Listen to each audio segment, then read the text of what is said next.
Good morning to all. अपना name और roll number post कर दो मैसेज बॉक्स में फॉर अटेंडेंस।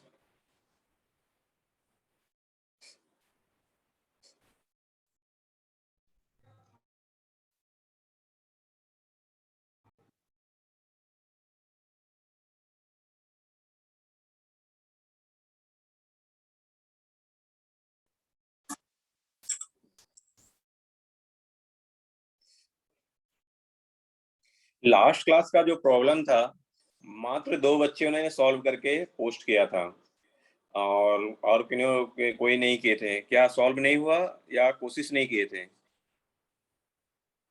हेलो, आवाज आ रही है? Yes sir. सिर्फ पूनम की और एक और ईसा समथिंग नेम था, वो उन्होंने किया और कोई नहीं किए।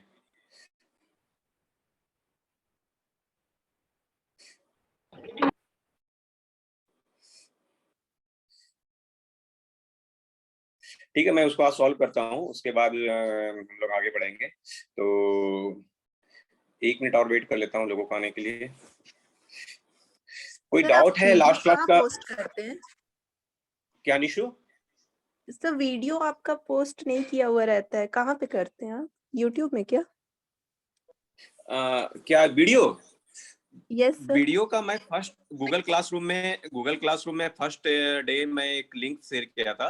तो उसी चैनल पे, उस चैनल को सब्सक्राइब कर लो आप लोग, और उसी चैनल पर मैं वीडियो हमेशा अपलोड करते रहता हूँ। मतलब कि जो और कल क्लास का पीडीएफ भी जो है मैं गूगल क्लासरूम में आप लोग को शेयर किया हूँ।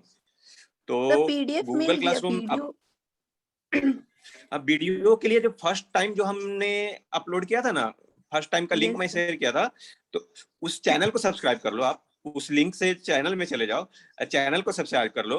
तो मैं जितना भी क्लास ले रहा हूँ, मैंने और भी सब्जेक्ट का, तो उसी चैनल पर मैं वीडियो अपलोड कर रहा हूँ। ठीक है। ठीक है, मगर हम भूल भी जाते हैं, जैसे कि मतलब कि ये याद भी ना रहे तब फिर भी हम चैनल पर हमको अपलोड करना ही होता है, तो वो हमारे लिए मैंडेटरी है। तो वो आपको मिल ही जाएगा वीडियो, तो आप चैनल सब्सक्राइब कर लो तो आपको। Hello sir. हाँ बोलो। हाँ तो एक रिक्वेस्ट था कि सर प्लेलिस्ट बना दीजिएगा ना, जैसे कंट्रोल सिस्टम का एक प्लेलिस्ट बना दीजिएगा जिसमें सारा अपलोड कर रहा है, सब मिक्स हो जा रहा है सारा वीडियोस।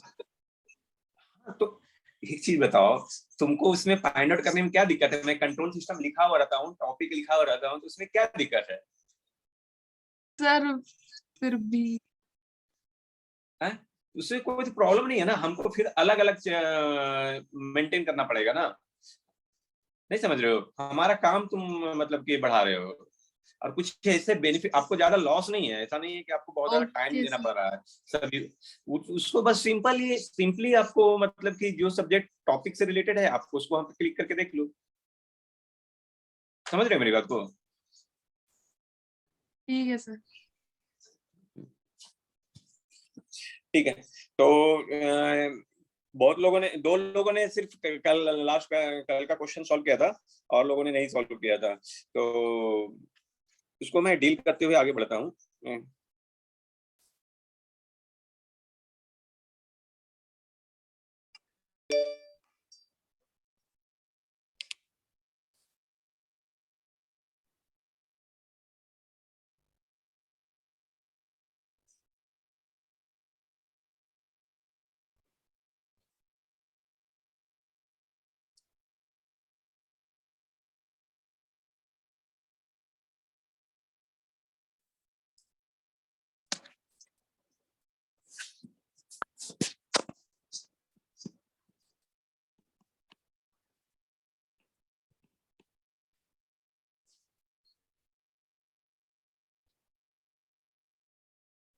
देखिए, कल का जो प्रॉब्लम था, सिंपली कल का जो प्रॉब्लम था, हमें फाइंड आउट करना था VS upon VS CS।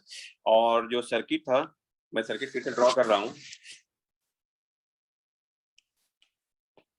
G2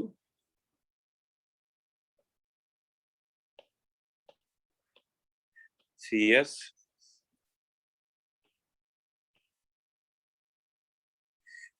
1/R LS G1 और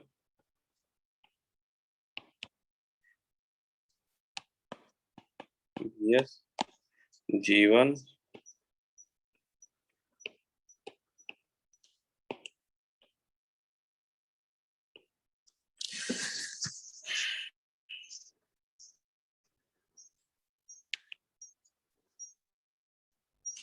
ठीक है।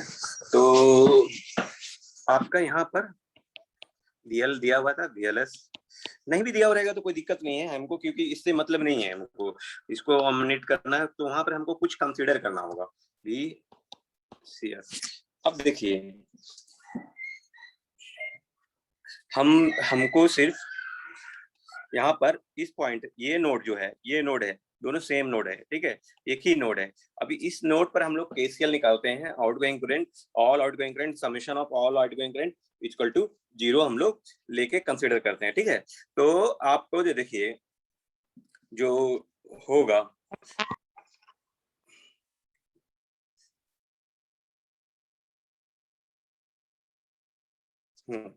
तो देखिए एक तो यहाँ करंट आउटगोइंग होगा, एक यहाँ करंट होगा, एक इस नोड में, और यहाँ पर इनकमिंग है, तो इसके इक्वल टू नेगेटिव ले सकते हैं या इसको इक्वल टू ले सकते हैं।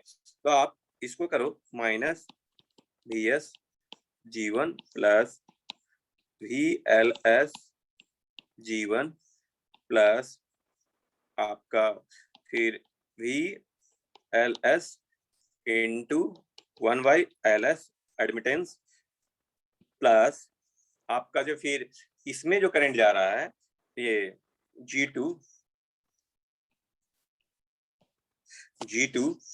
और ये जो दोनों का पोटेंशियल डिफरेंस है, आप उस वो पोटेंशियल डिफरेंस के उसके थ्रू जा रहा है, मतलब कि दोनों पोटेंशियल डिफरेंस हो रहा है, दैट इज। तो आप भी या ऐसे भी कर सकते हैं, 1 मिनट,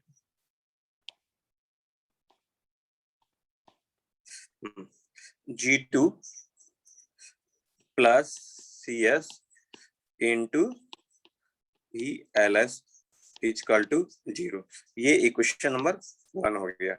अब जो है, अब ये जो करंट है, ये जो करंट है इसमें, तो इस करंट को हम लोग लिख सकते हैं VLS minus VCS into G2 equal to, आपको इस तरह कर सकते हैं G2 प्लस CS और VLS, ठीक है। तो यहां से आपको जो कोरिलेट करके VL और VC के बीच में रिलेशन निकालना है, और वो जो VL इक्वल टू आएगा आप इक्वेशन नंबर 1 में पुट करोगे, तब आपको ये VS अपॉन VC का रिलेशन फाइंड आउट हो जाएगा, आउटपुट। ये कर लेंगे या मैं कर दूं पूरा एग्जैक्ट पूरा कर दूं? हेलो, रिस्पॉन्स कीजिए जी। चलिए ठीक है, VLS G2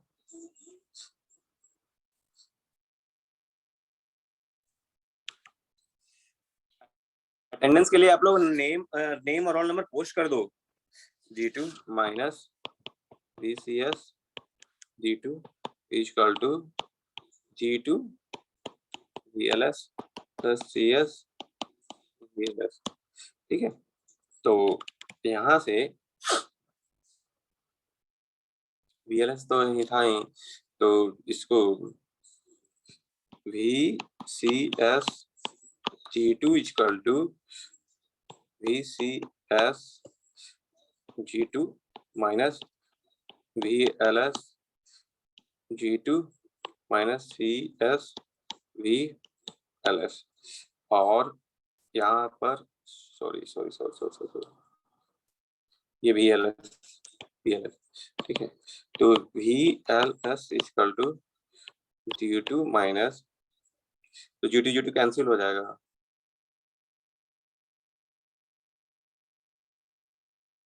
sorry G2 cancel हो जाएगा। 1 मिनट जी, 1 मिनट, कोई मिस्टेक है।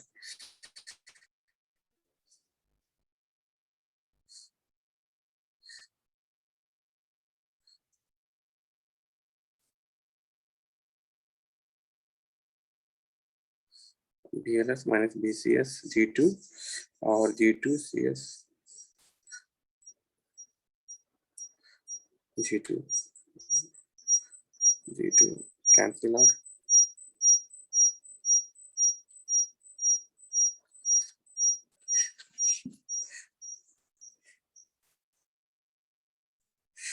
एक ये नहीं, ये तो मतलब कि ये एक गलत है,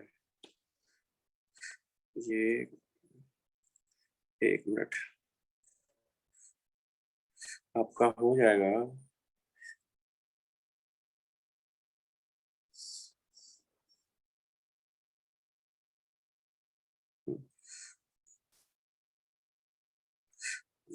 ये ऐसे नहीं होगा, ये होगा, ये करंट नोड पर VLS G2 equal to same current होगा, VLS G2 equal to VLS G2, मतलब ये जो है ये करंट इक्वल टू CS, ये वाला CS प्लस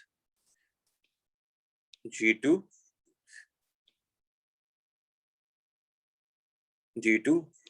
VCS, इसको कैलकुलेट करना होगा। ये मतलब कि यहाँ पर G2 सर इक्वेशन समझ में नहीं आया, कैसे लिए सो? हाँ एक मिनट, पहला नोट का समझ में आया? पहला नोट समझ में आया? नहीं क्वेश्चन सर, पहला नोट का हाँ? सर यहाँ पे G2 plus CS into VLS लिखे आप ना? हाँ, G2 plus CS plus VLS। आप सर देखिए VLS कैसे जो होगा? इसमें तो VLS जो VCS वोल्टेज आ है रहा है ना? आपका, रुकिए, VCS किसके क्रॉस वोल्टेज है? आपका CS के क्रॉस वोल्टेज है। VCS जो है आपका CS के क्रॉस वोल्टेज है, लेकिन टोटल वोल्टेज क्या है? टोटल वोल्टेज VLS है ना। VLS इक्वल टू क्या है? G2 plus CS into VLS। ये जो टोटल वोल्टेज है, तो उसमें अगर VLS के साथ करंट चाहिए आपको, तो ये देखिए, ये जो है इंडक्टेंस और CS, यार ये जो वोल्टेज है दैट इज द, ये वोल्टेज आपका पूरा टोटल वोल्टेज जो VLS है, और ये जो हाफ इस कुछ पोर्शन का टर्म ये VCS है। आप समझ में आया? तो VLS में इसके थ्रू जो करंट फ्लो हो रहा है, तो VLS में जो मल्टीप्लाई करेंगे, टोटल का एडमिटेंस मल्टीप्लाई करेंगे ना। Yes sir.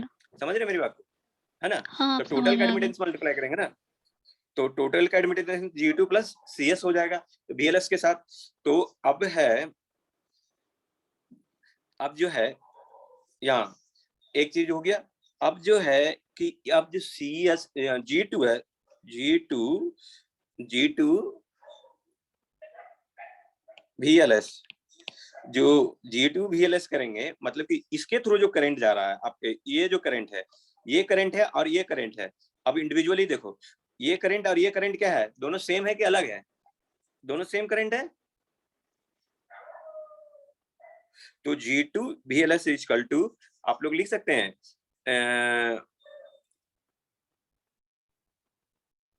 CS plus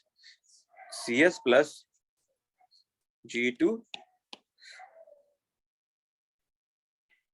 two VCS।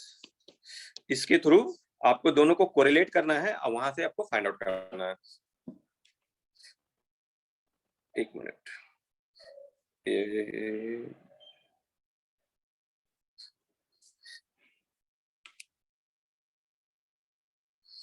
यहां से दोनों को कोरिलेट करना, या आइदर वेज आपको नहीं उतना भी दिक्कत हो रहा है, तो जो करंट है, आप जो करंट लिए हैं VLS equal to VLS G2 plus CS equal to आपका इसके क्रॉस करंट VCS इंटू आप CS।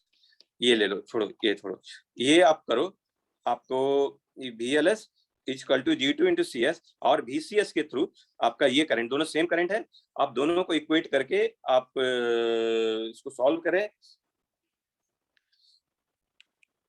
नेक्स्ट क्लास में मैं अलाउ नहीं करूंगा इतना लेट। तो ये जो आप VLS इक्वल टू क्या हो गया? VLS equal to VCS upon into CS upon G2 plus CS। आप VLS इक्वल टू इक्वेशन 1 में पुट करो, और सॉल्व कर लो, आ जाएगा आंसर। अभी भी किन्हीं को डाउट है तो पूछिए।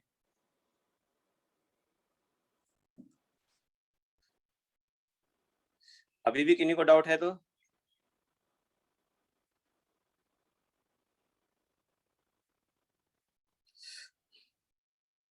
ठीक है, तो आगे बढ़ते हैं।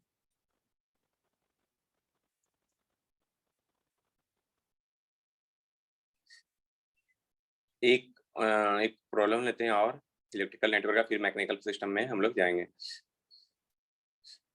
देखिए, एक है network,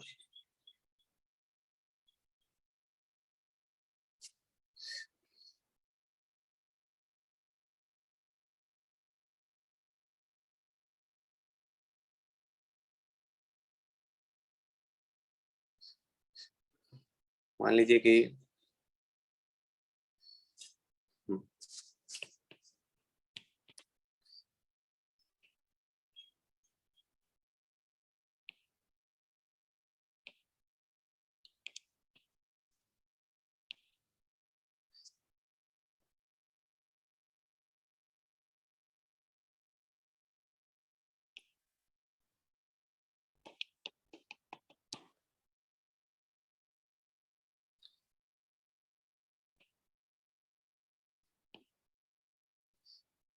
three S, 4s, 1, 2s, 1, 1/s। ठीक है, तो हर एक लूप का जो करंट है दिया हुआ है, I1s, इसका I2s, या कंसीडर कर सकते हो आप I3s। आपको जो वोल्टेज आपको जो निकालना है, फाइंड आउट करना है VCS अपॉन VS। तो इसमें क्या करना है कि तीनों लूप का आपको केवीएल लगाइए, और केवीएल लगा के फिर आप उसके फाइंड आउट कर सकते हो इजी वे से। तो इसको कोशिश कीजिएगा, नहीं होगा तो फिर हम बताएंगे। तो ये इस यहाँ पर जो है, इसमें इस रेजिस्टेंस के अक्रॉस आपका I1 माइनस I3 होगा। यहाँ पर ध्यान दीजिएगा, I2 माइनस I3 होगा जब इस लूप में घूम रहे हैं। तो इस लूप में घूम रहे हैं तो I3 माइनस I1, और यहाँ पर I3 माइनस I2। तो इसको कर मैं लिख देता हूँ केवीएल। आप उसके बाद इक्वेशन 1 लूप 1 में, loop 1 VS equal to 1 I1s minus I3s plus 1 plus 2s दोनों का इम्पिडेंस, और I1s माइनस I2s। ये इक्वेशन 1 हो गया। इसके बाद इक्वेशन 2 लूप 2 में आपका 1 प्लस 2s तो रहेगा, लेकिन I2s minus I1s equal two plus यहाँ 4s के across plus 4s I2s minus I3s, और plus 3s equal to 3s I2s equal to 0। Equation number 2। और इक्वेशन थर्ड क्या होगा दी? इक्वेशन थर्ड ऊपर में 1 upon s I3s plus 4s I3s minus I2s plus, और यहाँ पर 1 I3s minus I1s equal to 0। अब यहाँ से तीनों से आपको सॉल्व करना है, I1, I2, I3 को एलिमिनेट करना है। 3 इक्वेशन है और 3 अननोन है, I1, I2, I3। जब ये तीनों एलिमिनेट हो जाएगा तो आपका VCS equal to I3s into 1/s होगा। तो I3s का वैल्यू आप पुट करोगे तो वहां से, और यहाँ से तीनों से फिर आपको VS का वैल्यू फाइंड आउट करना है। वहां से आप लोग को फाइंड आउट हो जाएगा VCS अपॉन VS। समझ में आया? तो आप लोग जो नेटवर्क थ्योरी में जो पढ़े हैं उसी को अप्लाई करते हुए ये इलेक्ट्रिकल नेटवर्क आपको जितना भी है इसको सॉल्व करना है। यहाँ तक किन्हीं को कुछ डाउट है तो पूछिए, बोलिए।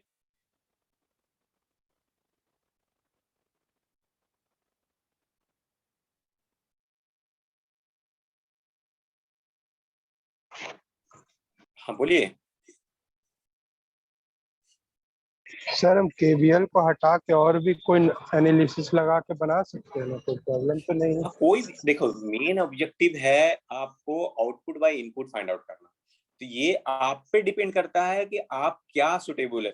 और बहुत से बच्चे यहाँ पर केवीएल की जगह पर बोलेंगे कि हम यहाँ पर हम नोडल लगाएंगे, यहाँ पर नोडल लगाएंगे, यहाँ पर वोल्टेज V1 मान लें, यहाँ पर वोल्टेज V2 मान लें, यहाँ पर हम V3 मान लें, कुछ मान के हम नोड लगाएंगे। तो आप नोड लगाओ, उसमें क्या दिक्कत है? इसमें कोई दिक्कत नहीं है। ओके सर, ठीक है,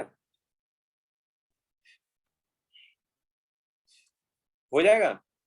तो ये सब चीज आप लोग पढ़े हुए हैं ऑलरेडी, और इस पर ही आप लोग को आगे कुछ माने बेसिक से प्रॉब्लम, ये देखिए आपको जो प्रॉब्लम है आगे जो आप पढ़ोगे, मतलब कोई भी सिस्टम अभी जो और भी सिलेबस का आगे जब बढ़ेगा इसका यूज नहीं होगा, लेकिन मेन चीज यही है, मतलब कि आप कोई भी इलेक्ट्रिकल सिस्टम होगा, मान लीजिए कि आपको कोई सिस्टम डिजाइन करने के लिए दिया गया, अब सिस्टम स्टेबल है या अनस्टेबल है ये कैसे फाइंड आउट करोगे? जब तक नहीं आप ट्रांसफर फंक्शन जान रहे हो तब तक आप सिस्टम का स्टेबिलिटी नहीं चेक कर सकते हो। तो लेकिन जब स्टेबिलिटी चेक करने का जो कंट्रोल सिस्टम है आप लोग को पढ़ना है, वहां पर ट्रांसफर फंक्शन फाइंड आउट करने के लिए नहीं दिया हुआ, ऑलरेडी आपको डिफरेंट ट्रांसफर फंक्शन दिया हुआ रहेगा। Then question will ask find out the how much your our system is stable और नॉट, मतलब कि आपको चेक करना है कि सिस्टम स्टेबल है या नहीं है, वहां पर आपको मतलब किस कंडीशन के लिए स्टेबल है या नहीं है। तो वो आपको निकालने के लिए नहीं देगा, लेकिन आपको जब एज ए डिजाइन इंजीनियर आप वर्क करोगे किसी इंडस्ट्री में और कहीं पर आपको रहेगा, तो आपको ये बेसिक ट्रांसफर फंक्शन निकालने के लिए सीखना होगा, क्योंकि वहां पर खुद से आप सर्किट डिजाइन करोगे। मान लो कि कुछ इन्वेंट करना चाह रहे हो, कुछ नया डिजाइन करना चाह रहे हो, देन आपको चेक करना होगा फर्स्ट ऑफ ऑल ये सिस्टम स्टेबल होगा कि नहीं होगा, ये स्टेबल वर्क करेगा कि नहीं करेगा। देन उस समय तो आपको जो भी कंपोनेंट ऐड कर रहे हो वहां से आपको फिर ट्रांसफर फंक्शन निकालना होगा। तो ट्रांसफर फंक्शन निकालोगे तो यही एक अभी यहाँ पर मैथमेटिकल मॉडलिंग में आप लोगों को सीखना है कि ट्रांसफर फंक्शन कैसे निकालना है। फिर आगे जो है सिलेबस में इसका उतना जरूरत नहीं है, लेकिन ट्रांसफर फंक्शन निकालने के लिए वहां पर जो सिलेबस के अनुसार आपको वहां पर ट्रांसफर फंक्शन दिया हुआ रहेगा, लेकिन आपको बेसिक्स तो पता चलना चाहिए ना कैसे ट्रांसफर फंक्शन निकालना है। उसी तरह मैकेनिकल सिस्टम का भी आप लोग को पढ़ना पड़ेगा, क्योंकि कुछ आप लोग को ऐसा जरूरी नहीं कि प्योर इलेक्ट्रिकल सिस्टम ही यूज करना होगा, कहीं पर भी होगा तो मैकेनिकल सिस्टम भी आपको देखना पड़ेगा। तो मैकेनिकल सिस्टम में हम लोग जब आते हैं तो जैसे यहाँ पर रेजिस्टेंस, इंडक्टेंस, कैपेसिटेंस होता था, वहां भी 3 टर्म्स है, और वहां भी मतलब कि जैसे वहां पे वोल्टेज करंट और वोल्टेज चार्ज था, तो यहाँ पे फोर्स वेलोसिटी या फोर्स डिस्प्लेसमेंट का बीच के रिलेशन है, और इम्पीडेंस देखेंगे तीनों कंपोनेंट का, और फिर हम लोग कुछ सिस्टम लेके हम लोग इसको डेवलप देखेंगे। तो मैकेनिकल सिस्टम के जब भी बात करते हैं हम लोग,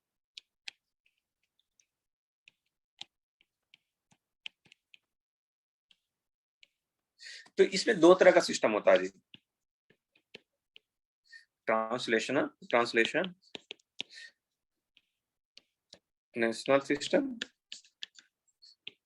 सेकंड इज रोटेशनल।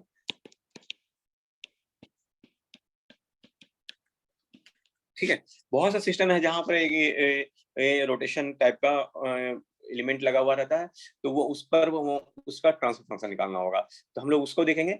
लेकिन first of all translational system देखते हैं हम लोग।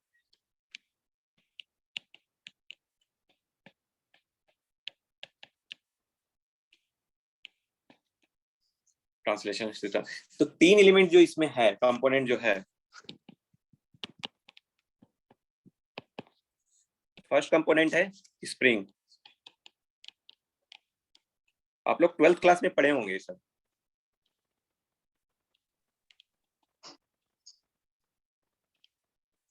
फिर एनालॉजी बताएंगे ये इलेक्ट्रिकल टर्म से कैसे इंडिकेट कर रहा है। मान लीजिए कि कोई स्प्रिंग है, उस पर फोर्स Ft लग रहा है, ठीक है, और इसके कारण स्प्रिंग का वेलोसिटी Vt डेवलप हो रहा है, और डिस्प्लेसमेंट समथिंग xt ट्रेवल कर रहा है, और जो स्प्रिंग कांस्टेंट है k है।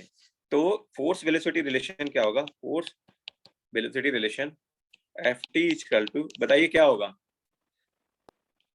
k ऐसे स्प्रिंग के साथ फोर्स इक्वल टू क्या होता है, स्प्रिंग जो रहता है उस पर फोर्स F लगाते हैं, डिस्प्लेसमेंट x होता है, तो उसका रिलेशन क्या होता है, F इक्वल टू, बताइए कोई, एक्स, सर एक्स यूज करते हैं। एक्स क्यू, F इक्वल क्यों टू नहीं? के एक्स होता है, ठीक है, F इक्वल टू के एक्स, हाँ, x क्या है, आप dx बाई dt जब डिस्प्लेसमेंट। करते हो तो वेलोसिटी निकलता है ना, तो जब आप वेलोसिटी को के टर्म में लिखना चाहोगे f को, तो क्या होगा, k integration of vt dt, तो वही हम लोग यहाँ पर करेंगे, k 0 to t v tau या tau d tau, मतलब कि एक अलग वेरिएबल वहां तक, फोर्स वेलोसिटी, फोर्स डिस्प्लेसमेंट, इसका रिलेशन क्या होगा, एफ टी इक्वल टू के एक्स टी, एक दो बच्चे ने बताया था। तो यहाँ पर इम्पिडेंस क्या है, इम्पिडेंस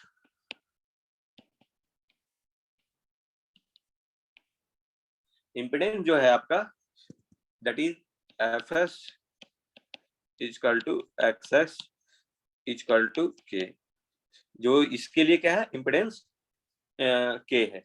अब आपको एनालॉजी देखिए, ये वोल्टेज है और ये करंट है, वोल्टेज और करंट है, तो ये क्या होगा, V बाई आई, तो इम्पिडेंस आ गया। लेकिन जब आप इसको कोरिलेट करोगे तो ये किससे मैच करेगा, मतलब कि जो यहाँ पर है F T equal to voltage V और V के और X,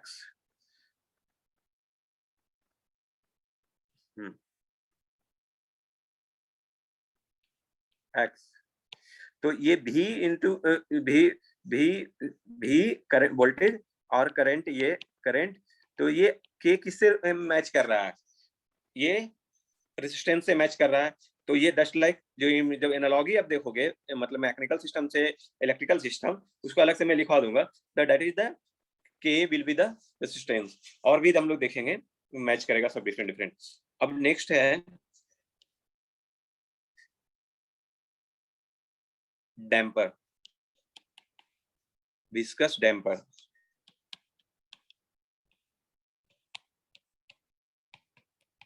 विस्कस डैम्पर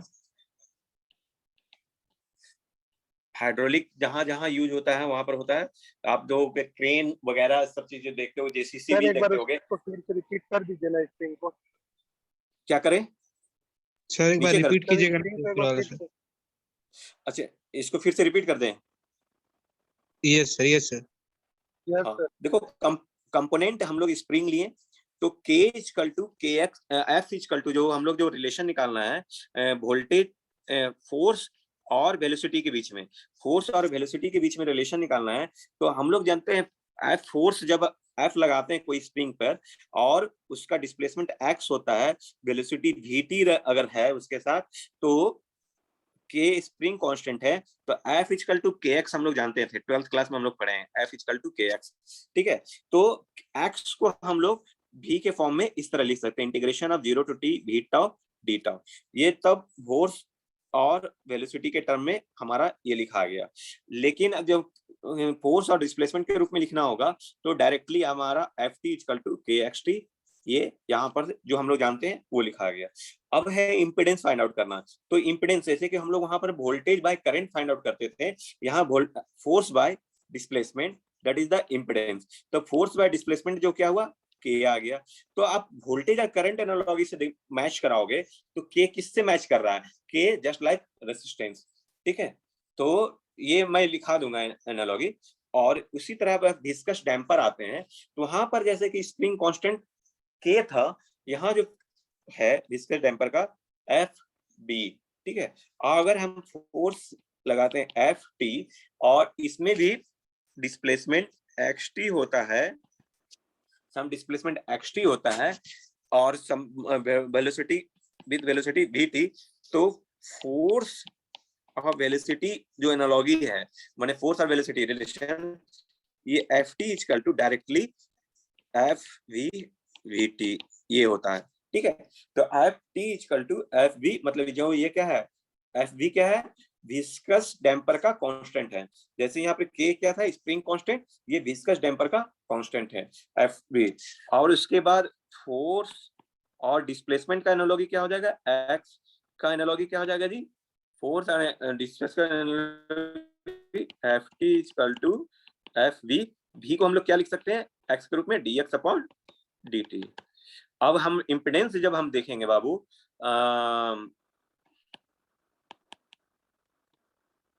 इम्पिडेंस हम लोग देखेंगे एफ एस अपॉन एक्सेस, तो क्या हो जाएगा, इसको जब आप करोगे चेंज तो क्या हो जाएगा, यहाँ पर से देखो एफ बी इक्वल टू जो ये dx अपॉन dt है, तो एस डोमेन में एक्सेस लिख सकते हैं, तो यहाँ पर क्या आ जाएगा हमारा एस एफ बी एस। तो एस एस बी एस। अब एनालॉजी मिलाओ, एफ बी किससे मैच कर रहा है बताइए आप लोग, इलेक्ट्रिकल एनालॉजी विस्कस डैम्पर किससे मैच कर रहा है बताइए। मान लीजिए कि ये वोल्टेज है Vs है और ये करंट है, तो Vs अपॉन Is यहाँ पर क्या होता सर है, रेजिस्टेंस से,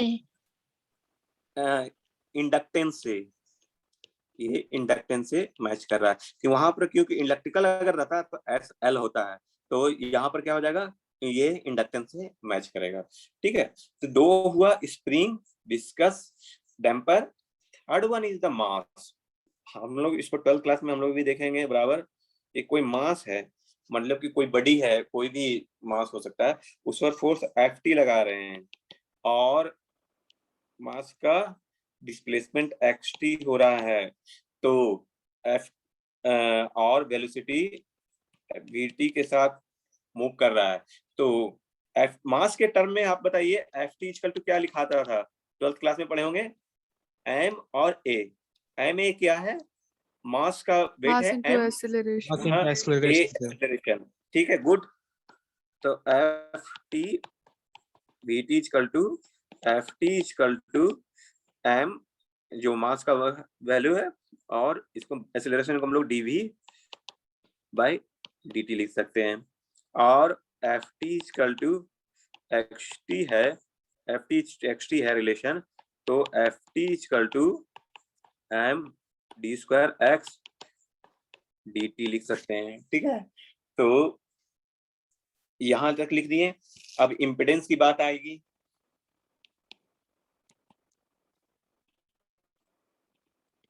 इम्पिडेंस तो हमारा F S upon x S, तो क्या हो जाएगा एम एस स्क्वायर। अब देखिए ये एनालॉजी किससे मैच कर रहा है, देखिए किससे मैच कर रहा है, किसी से मैच नहीं कर रहा है, आपको जो दिल लिए हैं। तो देखिए यहाँ पर डिफरेंट डिफरेंट के लिए आपको जो पूछा जाएगा ना, तो वहां पर ध्यान देना होगा। जब वोल्टेज करंट है, वोल्टेज करंट है, तब इंडक्टेंस है, और अदरवाइज ये इंडक्टेंस नहीं रहेगा। अब यहाँ पर अगर आपको देखिएगा वोल्टेज करंट है, तो एम आपका कोई भी इलेक्ट्रिकल टर्म से मैच नहीं कर रहा है, लेकिन वोल्टेज चार्ज रहेगा, वोल्टेज चार्ज रहेगा, तब ये फिर ये एम से मैच कर जाएगा, क्योंकि V इक्वल टू जो L D I upon D T होता है, जब चार्ज लेंगे V equal to D square Q T upon D T square हो जाएगा, बी टी इक्वल टू। तो वहां पर जब आप एनालॉजी करोगे तब वहां पर ये इंडक्टेंस आ जाएगा। तो आपको ये ओपन रखना है माइंड, जब एनालॉजी पूछा जाएगा, और जनरली इंटरव्यू वगैरह में पूछते हैं, तो एनालॉजी पूछा जाएगा तो ओपन माइंड रखना है कि किसके टर्म में बोल रहा है, ये चीज हम लोग को ध्यान देना है, तब हम लोग उसको फाइंड आउट करेंगे। ठीक है, तो यहाँ तक डिफरेंट डिफरेंट है। अब एक कुछ फ्री बॉडी मास कोई लेके इसको हम लोग एक एक्सप्लेन करते हैं। मान लीजिए कि कोई मैकेनिकल सिस्टम है, एक मैकेनिकल सिस्टम है, फिक्स है, एक मास उसमें दो चीज से फिक्स है, डैम्पर, एक मास, इस पर फोर्स एफ टी लगा रहे हैं, जिसके कारण डिस्प्लेसमेंट एक्स टी हो रहा है। तो आप लोग इक्वेशन लिख सकते हो। देखिए फ्री बॉडी डायग्राम मैं पहले बता देता हूं। इस पर देखिए मास पर फ्री बॉडी डायग्राम एम, एक फोर्स एफ टी लगा इधर, और स्प्रिंग के लिए जो फोर्स है वो किस डायरेक्शन में लगेगा जी बताइए? अपोजिट डायरेक्शन में, इस Opposite तरह। और direction में। डैम्पर के कारण फोर्स इस डायरेक्शन में लगेगा ना। Yes sir. और मास ये किसका फोर्स हुआ? ये स्प्रिंग का फोर्स हुआ, ये जो है स्प्रिंग का, और ये डैम्पर का। और मास का खुद अपोजिट डायरेक्शन में होगा, ये मास का फोर्स रहेगा। तो तीनों फोर्स को इक्वेट कीजिए, तो Ft equal to m t square xt upon dt square plus spring के लिए k xt प्लस डैम्पर के लिए Fv dx dt। अब ये आपको f बाई एक्स आपको ट्रांसफर फंक्शन इजिली वे से यहाँ से फाइंड आउट हो जाएगा। बहुत से बच्चे सोच रहे होंगे कि सर यहाँ पर नीचे फ्रिक्शन का नहीं लिए, फ्रिक्शन में भी फोर्स लगता था। देखिए फ्रिक्शन वाला 12th क्लास में भी आपने पढ़ा होगा।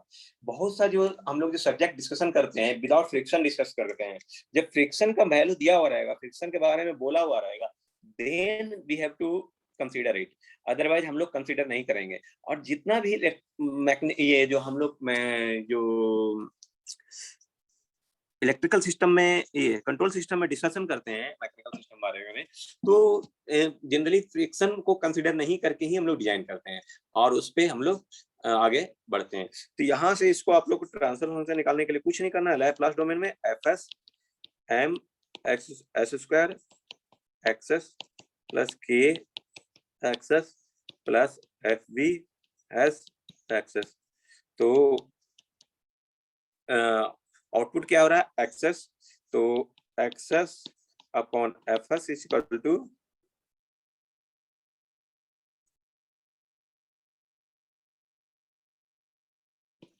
One upon ms square plus k plus fv s। ये ट्रांसफर फंक्शन फाइंड आउट हो गया। इसी तरह कुछ कुछ और भी रहेगा, उसको आप लोग को फाइंड आउट करना है। तो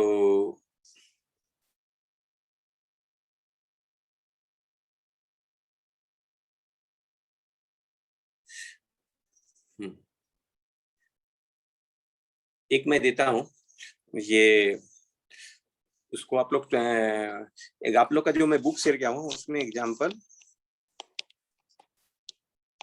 2.17 है। इसको सॉल्व करने का, देख के भी सॉल्व करने का कोशिश कीजिएगा। अगर नहीं होगा तो फिर हम बताएंगे। उसने फ्रिक्शन दिया हुआ है, तब आपको देखना है। और मैं इसको बना देता हूँ क्वेश्चन, इसको सॉल्व करने का कोशिश कीजिएगा। उसके बाद हम लोग इसको डिस्कस करेंगे।